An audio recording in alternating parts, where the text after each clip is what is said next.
Hello everyone, I am Raman और आप देख रहे हैं हमारा एजुकेशनल चैनल 9th क्लास की मैथ्स के लिए मैथ्स ए लॉजिकल स्टडी। पिछले कुछ वीडियोस में हमने 11th chapter surface area and volumes of a cone and sphere को टोटल कवर किया था। 11.1 से 11.4 सारी एक्सरसाइज हमने सॉल्व की थी। जितनी भी प्रॉब्लम्स थी वो सारी आपको अच्छे से एक्सप्लेन की थी, सब फार्मूलाज आपको बताए थे। और अब आपको इस वीडियो के अंदर हम कुछ प्रैक्टिस के लिए क्वेश्चंस दे रहे हैं, जिसको कि आप खुद प्रैक्टिस कीजिए। ये एनसीईआरटी की बुक्स के अलावा एक्स्ट्रा क्वेश्चंस हैं, जिसको आप अगर प्रैक्टिस करेंगे तो आप एग्जाम में किसी भी तरीके का इस चैप्टर से रिलेटेड कोई भी क्वेश्चन होगा तो उसको सॉल्व कर पाएंगे। जितने भी प्रैक्टिस क्वेश्चन है ये बड़े लेंथी क्वेश्चंस के अंदर नहीं है, लेकिन आपके फंडामेंटल्स को रिस्टोर करने के लिए एक तरीके से एनर्जी का काम करेंगे और आपको प्रैक्टिस के अंदर इसमें बहुत ज्यादा फायदा मिलेगा। ये करने के बाद में आपके जो पहले ऑलरेडी आपने 11.1 से 11.4 एक्सरसाइज तक जो सॉल्व किए हैं उन सब की याद आपको ताजा हो जाएगी और आप कुछ हटके उनसे अब सीख पाएंगे। इन क्वेश्चंस को हम कंप्लीटली सॉल्व नहीं करेंगे, मैं आपके सामने केवल ये क्वेश्चन पेश कर रहा हूं, आपके सामने ये क्वेश्चन पुट कर रहा हूं और हल्का हल्का किसी क्वेश्चन में आपको हिंट दे रहा हूं। बहुत ही छोटा वीडियो बनाया है। इसके अंदर आपको क्वेश्चन नंबर 1 से क्वेश्चन नंबर 10 तक सभी डिफरेंट वैरायटी मिलेंगी और कुछ फार्मूलाज आपको एक्सप्लोर करने में बहुत फायदा होगा। तो हम टाइम वेस्ट किए बिना स्टार्ट करते हैं हमारा क्वेश्चन नंबर 1।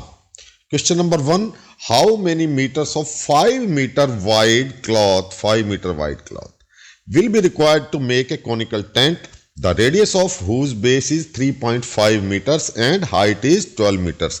Height given है 12 meters, base given है 3.5 meters। दोनों चीज आपको गिवन है तो L आप फाइंड कर सकते हैं, उससे आप उसका कर्ड एरिया फाइंड कर लेंगे। कर्ड एरिया जब अगर आप फाइंड कर लेंगे टेंट का, तो आपको जो क्लॉथ यूज करना है उस टेंट के लिए उसकी विड्थ कितनी है 5 मीटर। तो आप उस कर्ड एरिया को 5 मीटर से डिवाइड कर देंगे तो आपके पास लेंथ ऑफ क्लॉथ आ जाएगी। क्वेश्चन नंबर 2 में है curved surface area of a cone whose radius is 4 centimeter, that is area is 20 pi centimeter square. Curved surface area is 20 pi centimeter square. Find the total surface area of the cone in terms of pi. Simple circular area आपको इसके अंदर add करना है, add कर दीजिएगा circular area और ये question भी आपका कंप्लीट हो जाएगा। Question number 3, the radius and height of a cone are in the ratio of 3:4। If the volume is 301.44 centimeter square, then what is its slant height? Take pi as 3.14. Given क्या है आपको? Radius और height का ratio कितना? 3:4। आप assume कर लीजिए कि 3x और 4x है। x से मल्टीप्लाई करके एज्यूम कर लीजिए कि रेडियस कितनी है 3x, हाइट कितनी है 4x। 3x और 5x को लेके आप फार्मूला अप्लाई कीजिए 1/3 pi r square h।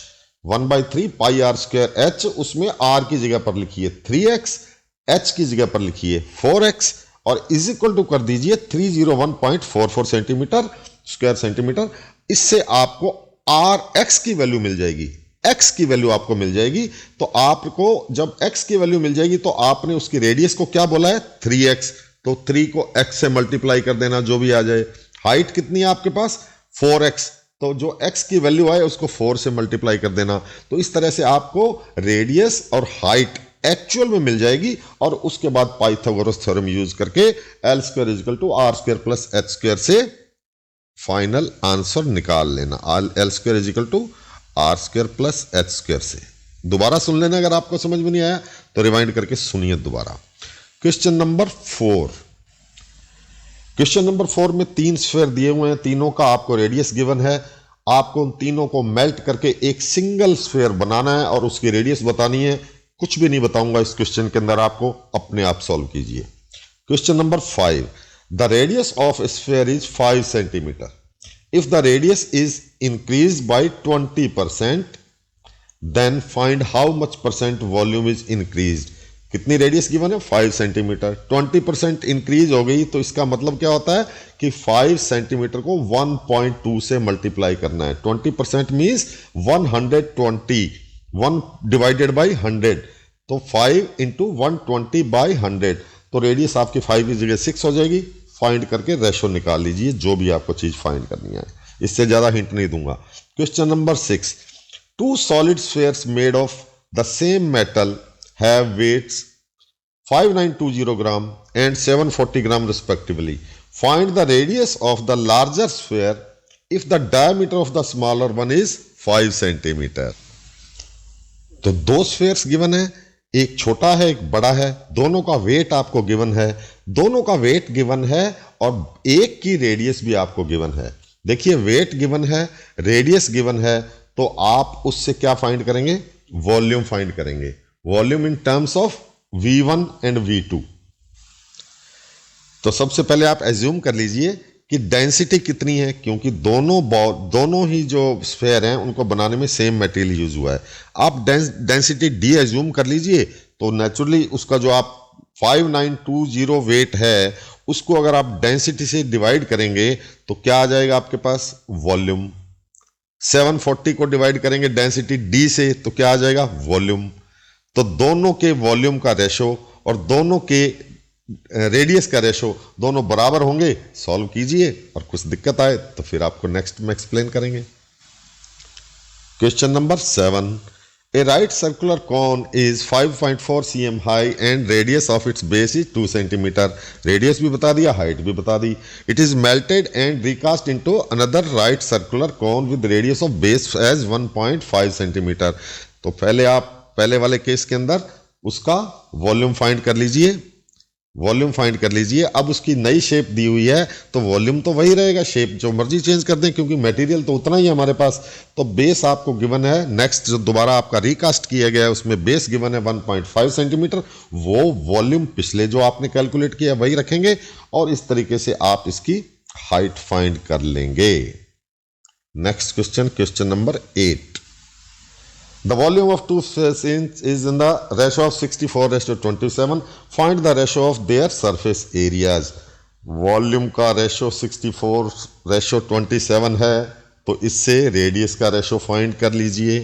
Radius का रेशो फाइंड करने के बाद में सरफेस एरिया फाइंड कर लीजिए। Question number 9, hemispherical ball is made of 0.50 centimeter thick brass. The inner radius of the ball is 6 centimeter. And the inner and outer curve surface area and volume of the ball, ये आपको find करना है। तो hemispherical की radius आपको even internal radius given है, thickness given है, तो जब एक्सटर्नल रेडियस को आप कैलकुलेट करेंगे तो उसमें 0.50 थिकनेस ऐड हो जाएगी एक्सटर्नल रेडियस के अंदर, तो उससे आप इसका कर्व सरफेस एरिया और वॉल्यूम फाइंड कर सकते हैं। Question number 10, a cloth having an area of 165 meter square is shaped into the form of a conical tent of radius 5 meter. Radius कितनी? 5 मीटर। क्लॉथ का एरिया कितना है? 165 meter square. How many students can sit in the tent if a student on average occupies 5/7 meter square on the ground? देखिए 5/7 meter square एक पर person space occupy करता है floor के ऊपर। तो आपको यह बताना है कि इस टेंट के अंदर कितने स्टूडेंट्स बैठ सकते हैं। एक कितना एरिया कवर करता है? 5/7 मीटर स्क्वायर। तो टोटल एरिया फ्लोर का फाइंड कर लीजिए, टोटल एरिया फ्लोर का फाइंड कर लीजिए, उससे आपको यह पता चल जाएगा कि इसके अंदर कितने स्टूडेंट्स बैठ सकते हैं। ये तो केवल फ्लोर एरिया से ही फाइंड किया जाएगा, यानी जो फॉर्मूला आप अक्सर यूज नहीं कर रहे थे, आप केवल कर्व्ड सरफेस एरिया फाइंड कर रहे थे, इसमें नीचे बैठने वाला यानी सर्कुलर एरिया फाइंड करना है और उसको 5/7 से डिवाइड कर देना, तो आपके पास नंबर ऑफ स्टूडेंट्स आ जाएंगे कि कितने बैठ सकते हैं। और दूसरी चीज जो आपको फाइंड करनी है, वॉल्यूम फाइंड करनी है। तो वॉल्यूम फाइंड करने के लिए आपको तीनों चीजों की जरूरत पड़ेगी, आर की भी जरूरत पड़ेगी, एच की भी जरूरत पड़ेगी। एच आप फाइंड कर सकते हैं क्योंकि एरिया आपको गिवन है, क्लॉथ का एरिया, तो उससे आप फाइंड कीजिए और वॉल्यूम भी फाइंड कर लीजिए। तो इस चैप्टर के अंदर केवल हमने 10 सैंपल प्रैक्टिस क्वेश्चन आपको दिए हैं, इनको सॉल्व कीजिए और इनसे रिलेटेड कोई भी क्वेरी हो तो कमेंट बॉक्स में आइए, वहाँ पूछिए, वहाँ पर आपको कुछ और रास्ता बताया जाएगा कि जो क्वेश्चन आपको इसमें से प्रॉब्लम दे रहे हैं और समझने में फिर भी दिक्कत आ रही है, सॉल्व नहीं हो पा रहे, तो उसके लिए हम एक एक्स्ट्रा वीडियो बनाएंगे जिसके अंदर 3-4 चैप्टर के कुछ सेलेक्टेड सैंपल क्वेश्चंस को सॉल्व करके आपके सामने रखेंगे ताकि आपकी वो प्रॉब्लम भी दूर हो जाए। तो अपने फ्रेंड से, अपने क्लास फेलो से, अपने जानने वालों से चैनल को शेयर कीजिए, सभी को बताइए। क्लास 9th की मैथ्स का हम टोटल सिलेबस कवर कर रहे हैं। अभी आगे आने वाले टाइम में 10th क्लास का भी सारा सिलेबस मैथ्स का कवर करेंगे। तो thank you for being with me और देखते रहिए हमारा educational channel maths a logical study.